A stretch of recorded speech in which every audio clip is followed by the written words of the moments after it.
Olá pessoal, estamos agora começando a Empreender de hoje.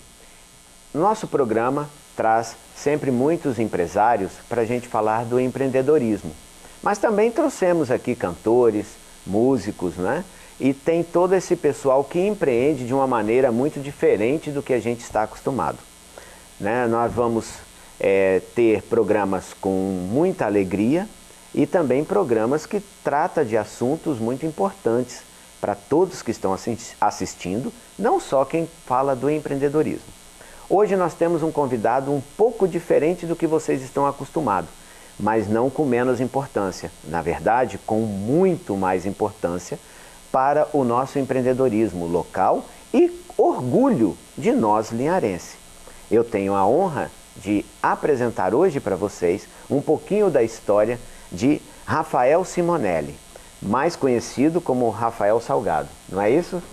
Isso, Rafael Salgado. Prazer, Rafael, muito Prazer obrigado meu estar aqui. Né, de você estar aqui conosco e contar um pouquinho da sua história de vida e de superação, que eu acho que é o mais importante. Né? Rafael, para vocês que estão em casa, né, ele é empresário, ele tem um restaurante aqui de família, ele começou com o pai, não é isso? Na verdade ainda é dos meus pais. Dos pais, né? Eu fico lá só quebrando galho. Agora você só quebra galho, né, Rafael? Porque agora você já está rodando o mundo, então... Tem muita coisa para fazer, né? Então... Tem muita coisa para fazer, né? Mas, gente, para vocês que estão em casa, nós vamos começar contando um pouquinho da história do Rafael, porque Rafael é o nosso campeão linharense, nosso representante do jiu-jitsu. Então, nós temos esporte e superação para você. Rafael, nascido em Linhares mesmo? Nasci em Linhares. Fui o primeira pessoa a nascer na clínica do Dr. Francisco Lopes. Não tinha nem cama na época. Montaram a cama para eu poder nascer. Então você não é a nascer, você já estreia. Por isso que você é famoso. Não chega tanto, não. Não, é porque, então, tem gente que nasce, tem gente que estreia, né?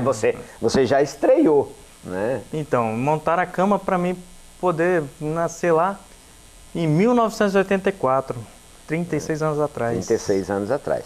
Hoje, com 36 anos, casado. Casado, uma filha, uma princesa. Uma princesa. Né? Hoje você aqui representando jiu-jitsu. Né? Para jiu-jitsu. Para jiu-jitsu. Até os 21 anos, vida normal? Normal. Né? Nós temos aquela vida saudável de um garoto. Não era muito saudável, não. Eu gostava muito de festa, de bebedeira, né? Não dormia adequadamente, entendeu? Ficava muito acordado, né? Tomei altas quedas de bicicleta quando moleque, tomei queda de moto, depois comprei carro, aí bati uns carros algumas vezes aí, nada a ver com a esclerose, né? Mas tive alguns acidentes aí, então minha vida... Antes do meu casamento não era muito saudável, né? E você casou quando? Eu casei em 2012. Com quantos anos? 26. 26 anos. 26 anos. Mas o fato marcante muito de sua vida, você era uma pessoa que não cuidava de esporte, você não gostava de esporte, era mais sedentário. E aí sua vida mudou com uma doença, não é isso? Qual é essa doença e o que ela lhe custou? Então, Marcelo, eu era um cara muito agitado, né? Então, sempre tive a vida muito corrida, gostava muito de trabalhar, muito de festejar, muito de viajar. Né? Na época eu estava morando em Vitória, né? Ainda sou funcionário de uma faculdade lá até hoje, apesar de estar aposentado. E... do nada, minha vida virou de cabeça para baixo. Né? Eu comecei a passar mal e ninguém sabia o que era. Começaram, por ser muito conhecido na cidade, começaram a prever coisas, né? Ele está com isso, está com aquilo. Eu sei que eu fiz 5 exames, né? de hipoglicemia até labirintite, né? Depressão, falaram que eu estava com depressão, até que um dia um professor lá da faculdade falou assim: Rafael, procura uma pessoa que estudou neurologia para fazer os exames e tal. E foi onde eu fiz a ressonância. Vitória ou aqui em Linhares? Não, lá em Vitória. Lá em Vitória. Mas você era da faculdade? Você era funcionário da faculdade? Da faculdade lá. Você estava atuando em que área na faculdade? Informática. Informática. Eu era coordenador de laboratório de informática, né? E aí as coisas bagunçou muito, assim. Acabando, eu entrava no seguro, né? No INSS do auxílio doença, saía, voltava a trabalhar, não aguentava, voltava pro auxílio e tal. E quando deu aquele estalo assim, falei, pô, vou quietar um pouco em Linhares. Aí fiquei 4 anos, acho que uns 4 anos em Linhares. E depois, em 2011, resolvi voltar. No mesmo fim de semana que eu pude voltar, né, para trabalhar, eu conheci minha esposa. Na época, comecei a namorar com ela. Mas eu me perdi aqui na data cronológica, para quem está em casa entender. Com 21 anos você começou a ter a doença. A ter a doença. Até quanto tempo você levou para realmente diagnosticar qual era a doença? Então, eu demorei 1 ano. 1 ano? 1 ano para... Eu comecei com 20 anos a sentir os sintomas. Os sintomas, demorei que são 1 ano. percas de movimento. Perda de movimento, minha perna estava ficando fraca. Eu vinha de moto, quando eu cheguei em Fundão naquela ponte, eu vi 2 pontes. E aí eu falei assim, como é que eu vou fazer para passar, em qual ponte que eu vou procurar? Aí eu fechei um olho e falei assim, agora só tem uma ponte, então essa aqui é a certa. E aí fiz exame de vista, não era, entendeu? E acabando, fui procurar o neurologista, ele descobriu, já me passou para um outro médico que é especialista. E assim eu fiz de 2005 até 2011, eu fiz o tratamento convencional, que é esse tratamento que todo mundo faz aí, né, com os neurologistas, que é aprovado lá pela FDA. Só que eu já sabia do tratamento com vitamina D, que é o que eu faço hoje. Em 2011, eu conversei com a minha esposa quando eu namorava com ela, falei assim, vou procurar um médico em São Paulo, né, e vou usar essa vitamina D. E aí foi onde deu certo. E eu fui em 2012, 2013, 2014. Em 2000, não estava dando tão certo quanto depois de 2014, que foi que descobriu que eu tinha uma disfunção hormonal com a testosterona. Sim. E aí eu comecei a repor a testosterona, né? E aí, quando eu me senti preparado para começar a fazer um exercício, que eu tinha lido na bula da medicação que engordava, eu falei assim, não, também engordar não dá pra mim não, né? Já não era muito, não era muito fininho, né? Eu falei, não dá pra engordar mais não, eu vou começar a malhar. Comecei a fazer uma musculação, e aí, em 3 meses eu falei com o meu personal, né, o Léo Comão, cara, vou fazer um esporte, mas o que eu posso fazer? Já sei, aquele negócio ali, ó, eu tava alongando, né? Falei, que negócio ali, ó, jiu-jitsu. É um negócio no chão que eu tomava umas quedas de vez em quando, né? E do chão eu não vou passar, cara. Então vou tentar, vou ter que me movimentar e no chão ali não vai passar daquilo ali.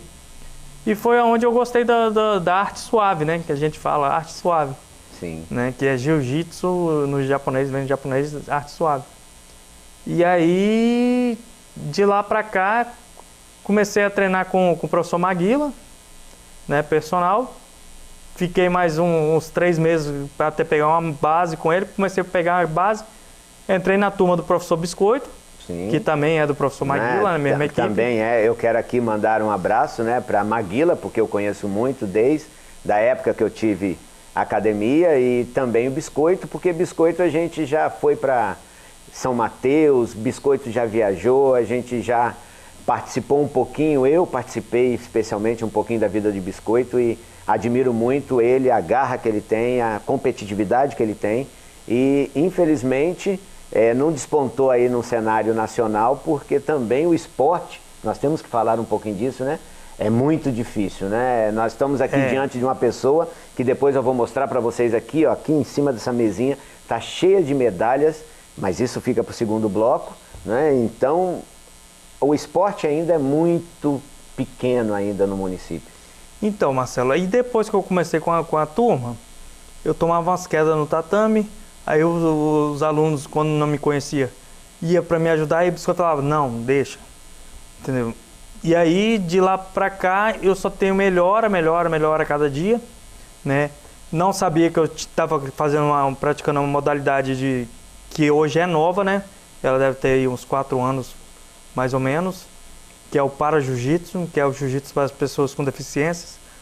Só que o jiu-jitsu com pessoa com deficiência já vem de muitos anos.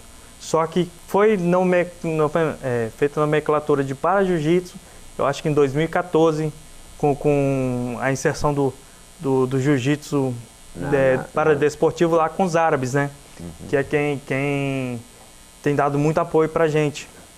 E aí, em 2018, eu entrei na federação, né, da brasileira, e dependendo da convocação deles, né, a gente vai para o campeonato, onde eles falam, nós vamos estar em tal campeonato, tal lugar do mundo, aí a gente vai. Hoje você está inscrito na Federação Brasileira. Federação Brasileira e na Árabe. Na Árabe? Na Árabe também. Porque é a Árabe que começou? Então, os árabes, o Abu Dhabi, né, é o país que, na verdade, os Emirados Árabes, é o país que mais investe no jiu-jitsu no mundo. Uma coisa que quase ninguém sabe. Iraque, Arábia Saudita, Emirados Árabes, esses países árabes, né, e inclusive alguns países da África também. Os professores do exército são todos brasileiros. E a maioria, né, é brasileiro. Nos Emirados Árabes tem a média de 1.000, 1.200 professores brasileiros que dão aula lá. E vou aproveitar, já que eu falei com vocês de casa, e vamos fazer um intervalozinho, rapidinho, não saia daí. Daqui a pouquinho a gente volta com o Rafael aqui.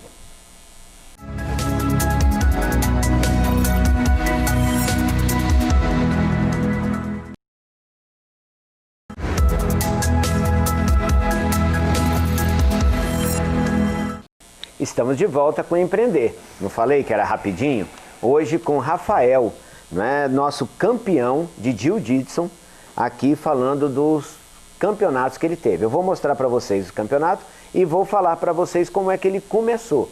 Rafael, quando é que começou a disputa mesmo? Então, com um mês que eu estava fazendo em turma, né, que já tinha pegado a base, estava lá me interagindo com a turma, eu resolvi me inscrever na Copa Soretama, feito pelo professor Edenis, aqui de Soretama, que esse ano eu ia participar de novo, mas foi prejudicado por causa da pandemia. Sim. Que foi estava marcado para o dia 24 de março e foi prejudicado. E a partir dali eu fiz a luta de apresentação lá, na categoria não deu nada para mim, né, muito inexperiente, peguei uns caras mais experientes e tal. E aí a partir daquela luta ali que eu ganhei do Marcos, o Marcos é um faixa preta, 4 graus, né, 39 anos de jiu-jitsu, o cara é fera. E eu, por sorte, né, porque é um dia da caça do caçador jiu-jitsu, o jiu-jitsu é um esporte que ele te habilita, você fraquinho, a pegar um cara forte e acabar com o forte, entendeu? Finalizar o forte. E aí naquela ocasião eu ganhei e aí recebi o troféuzinho, que ficou em casa, podia ter trago, né? Agora que eu lembrei. Né? Porque a primeira conquista, agora que eu lembrei, importante. E aí eu fui competi aqui dentro do estado, só competindo dentro do estado, né?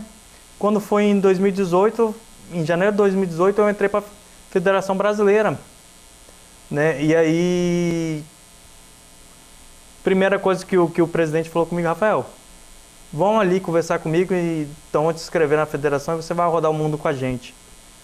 Aí meu olho cresceu, né? O olho chegou a brilhar, aquele negócio de rodar o mundo, vou conhecer o mundo e tal.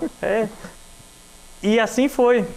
Logo em seguida fui competir em São Paulo, em fevereiro. Fui campeão sul-americano. Olha aqui, ó. Sul-americano em São Paulo. Não sei se a câmera vai pegar bem aqui, foca aqui pra gente. Conseguiu aí, ó. E campeão de sul-americano. Continental Pro. Em São Paulo, foi no clube sírio-libanês lá, né? Uhum. Já na primeira competição? Na primeira competição. Tirando a de Soretama, é claro. Tirando, né? não. Tirando do cenário internacional foi essa aí, né? Tirando a do estado. Do estado. Né? Eu tinha perdido essa a nível nacional essa já. foi a nível nacional.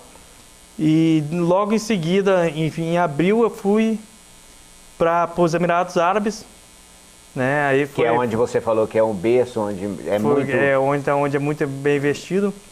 E num evento com 16 mil atletas, né? Só que dividido em várias categorias. Né? É essa aqui? Essas duas. É uma do absoluto, né? Aqui, e uma da categoria que vocês vão ver no vídeo. Aí, minha luta por essas duas medalhas aí. Não, por uma das duas medalhas, né? Foi transmitida ao vivo para todo o planeta. Minha esposa assistiu de casa. A minha luta lá, porque lá é 7 horas de diferença, né? Sim. Mas era 4 da tarde e aqui era 9 da manhã, eu acho. Rapaz, a gente tem um prazer. Eu pego aqui, eu me arrepio, né? Porque temos que propagar isso mais, né, gente? Linhares a gente tem que incentivar o esporte. Eu tenho certeza que você foi para todos esses lugares com muita dificuldade, porque não tem, muitas vezes, com dinheiro seu mesmo, com luta, né? Não tem todo esse trabalho e todo esse sacrifício. Então, a questão do patrocínio é complicado, né? Mas por ter muito conhecido, eu fiz uma rifinha, peguei alguns brindezinhos, fiz aquela rifa, corri atrás, tive a doação de algumas pessoas, né? De uma entidade aí grande que pediram para não informar quem é eles, né? Me falaram que uma mão lava a outra, mas nenhuma das duas precisa saber, né? Saber, justamente. E aí, acabando, consegui a verba, fiquei 12 dias, experiência incrível na primeira vez lá.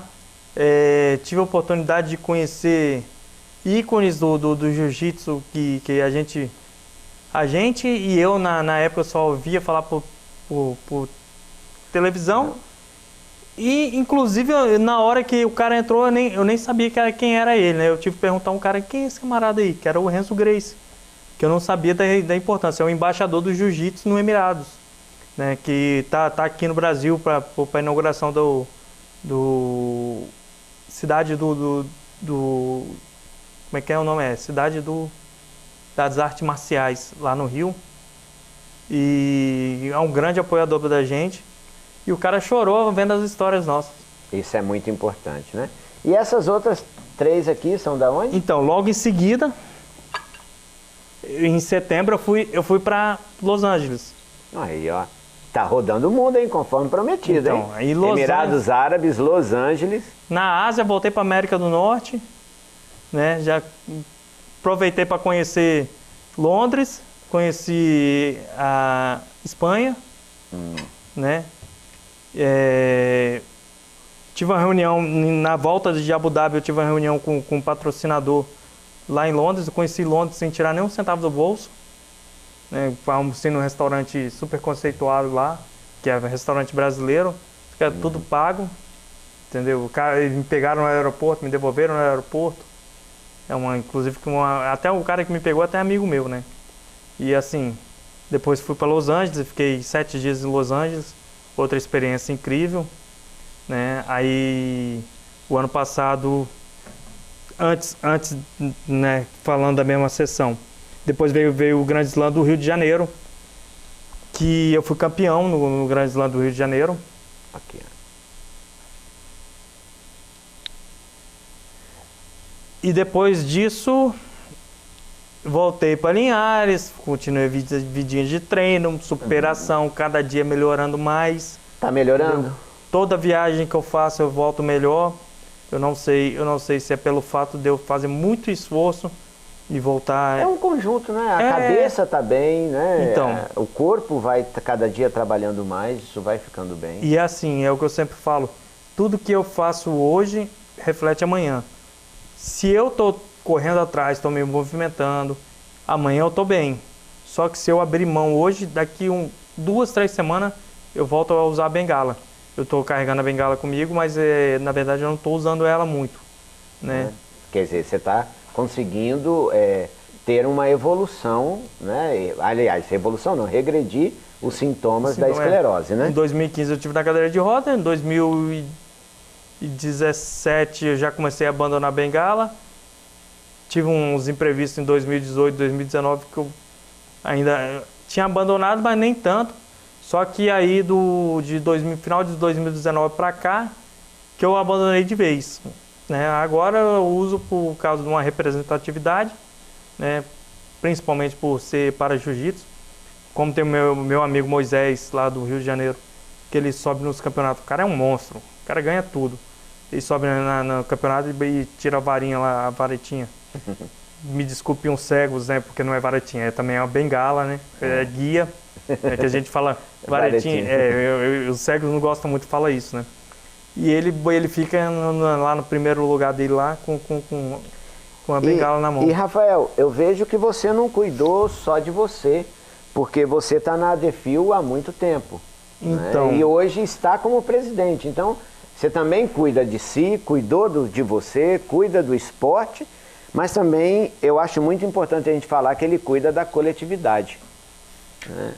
Então, a ADEFIL eu sou atuante lá desde 2009.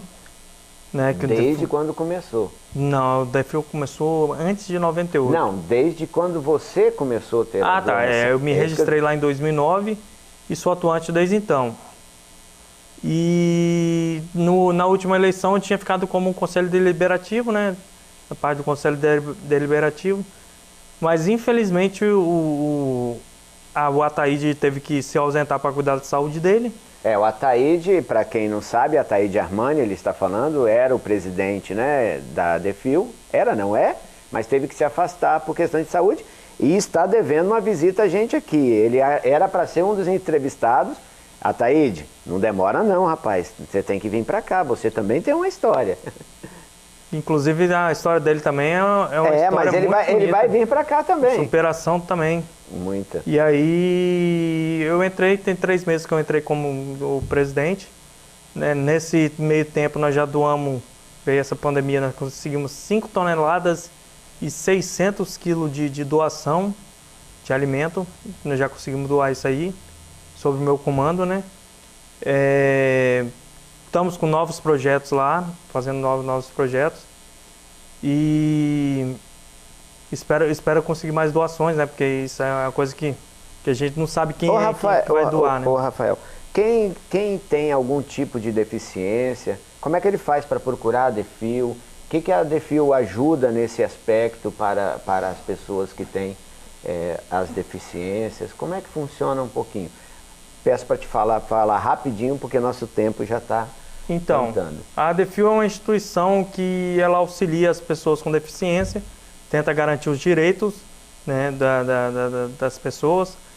A gente pode ajudar a conseguir um emprego, né, a compra do carro com isenção a gente resolve, né, passe interestadual é com a gente lá que a gente orienta, né. Antigamente, né, até uns 2 anos atrás, a gente fazia o passe municipal também, agora passou para assistência social, né. Direitos fundamentais, né, assim, do autista, principalmente do autista. Eu tenho reparado que está tendo muita criança com autismo em Linhares. Sim. Né, e é um negócio incrível, assim. A própria Rede Sim aqui já fez umas 2, 3 reportagens com o pessoal de psicologia também, falando disso. Então, e onde é que eu acho a ADEFIL, quem está em casa assistindo, onde é que eu procuro? Ela fica, para quem vem do centro, por Interlagos ali pela ponte do Shell, você vai curvar na UPA, logo do lado da UPA, ali na rua João Gama, né? 436, então, né? No bairro Interlagos 1. No bairro Interlagos ali, isso. Né? Depois da ponte. Depois da ponte, né? Na UPA. Gente, infelizmente é o tempo, Rafael. Nosso tempo está acabando e eu gostaria que você deixasse para quem está assistindo que muitas vezes nós que estamos com toda a saúde, e eu digo que você também está com toda a saúde, porque uma pessoa que tem feito o que você está fazendo, apesar das limitações que a doença lhe trouxe, você está mais saudável do que muita gente que a gente olhando aparece que está saudável, né? Que recado você diria para a pessoa que está em casa olha ali para aquela câmera assim, olha para a câmera e fala assim, olha, o meu recado para você que está ouvindo. Eu tô rindo aqui comigo mesmo, tem aquela frase que viralizou aí um tempo atrás, né? Nem existia a palavra viralizou, né? Eu sou brasileiro, eu não desisto nunca, né? Não deixar se abater por imprevistos, né? A vida é cheia de imprevisto e a gente às vezes deixa se abater por coisa tão pequena, né? Tipo, a esclerose múltipla é um negócio tão sério, altamente debilitante, assim. Eu consegui, através do esporte, através da minha boa vontade, a me superar, sair de uma cadeira de rodas e hoje eu tô praticamente andando normal, né, só com alguma limitaçãozinha pequena, né, mas assim, eu não deixo me abater por coisa pequena não, porque a vida é boa de se curtir, né, enquanto a gente está vivo, a gente tem que aproveitar. É isso aí. Gente, infelizmente, como eu sempre falo, né, eu acho que eu tenho que mudar esse texto. O empreender está acabando. Foi um prazeraço. Eu digo para vocês, quem tem condições, quem tem possibilidades, ajude. Ajude ao esporte, ajude à situação, à de fio. Respeite, né? Quantas pessoas a gente vê ali que estaciona na vaga de deficiente e não respeita, né? A gente ouve muito isso. Nossa, tem tanto deficiente em áreas assim para tantas vagas. Mas tem sim. É questão legal, é questão de direito e a gente tem que respeitar. Mas nosso tempinho está acabando, você de casa, fique agora com a nossa programação aqui na Rede Sim, o seu canal de todo o Espírito Santo.